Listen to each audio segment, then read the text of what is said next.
We explore cognition from its most simple forms to highly complex manifestations, from flatworms seeking a place to hide to man trying to make sense of music.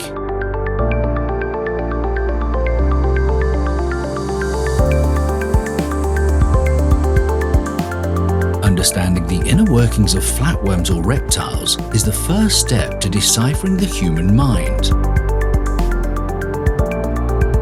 Goosebumps tell us something about a highlight of human emotion, the state of being moved.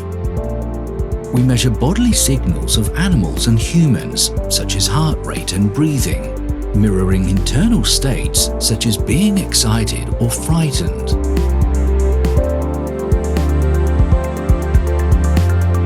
We analyze human brain activity, oscillations of neural activity, communication between brain areas. One could say, the wiring of the brain.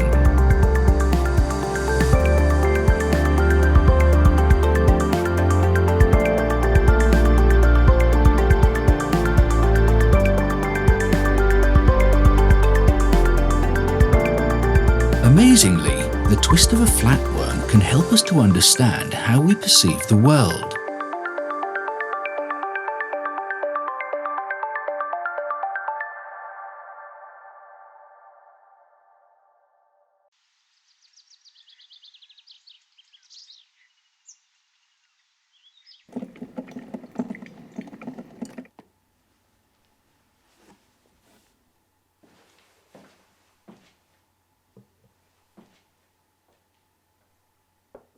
Here we design and print the 3D objects we use for our experiments. This is an unstable food bowl we use to test the cognitive flexibility of the anoles.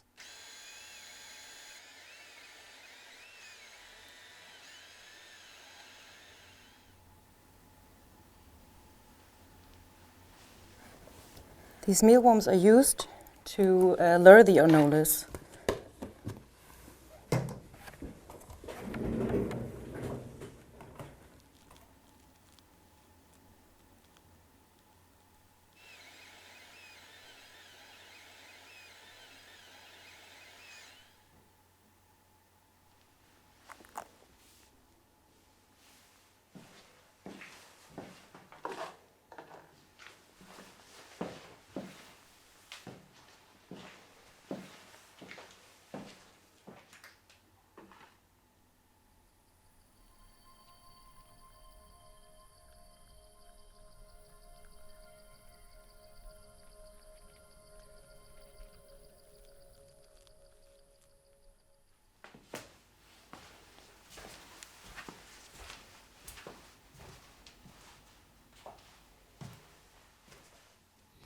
We use cameras to document the behavior of the lizards, and thereby we can also extract the breathing frequency and the color change to measure the arousal of the anoles.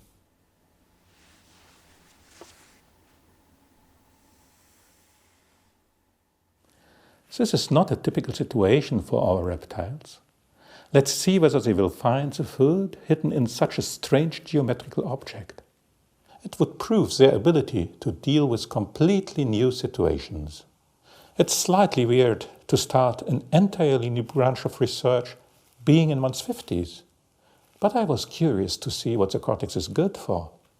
I thought I should study what reptiles are able to do. We study the evolution of the human brain.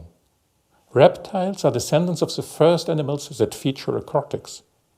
Their cortex is comparatively simple, only 3 layers, not 6 like human neocortex. But it has survived evolution. Human hippocampus, a central building block of human memory, is a 3-layered cortex, just as reptile cortex. To explore how reptile memory and cognition works, we first have to find out what they are capable of. A lot can be done by making them work for their food. That is why we use simple visual discrimination tasks in T-mazes, where the right choice is rewarded with food, and we also train them to respond to food calls.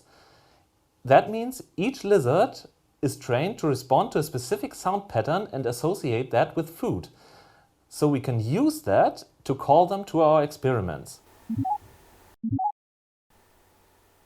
Right now, we are working on an experiment that tests their ability to modify their behavior to solve problems.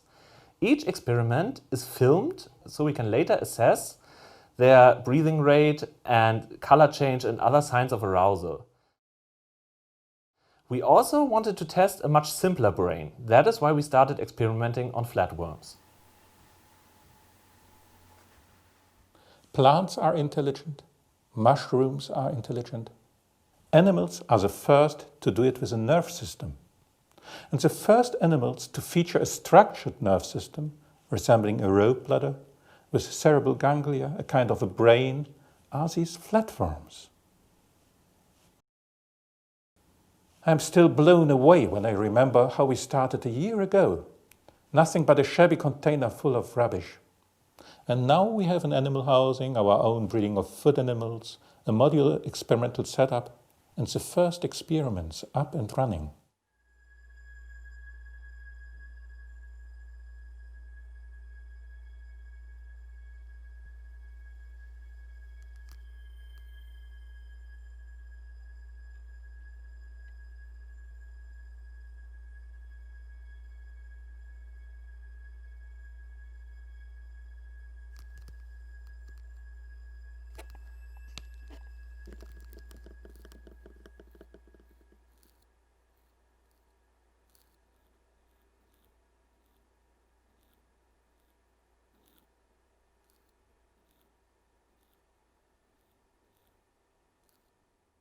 The lizards were able to modify their behavior to solve this problem.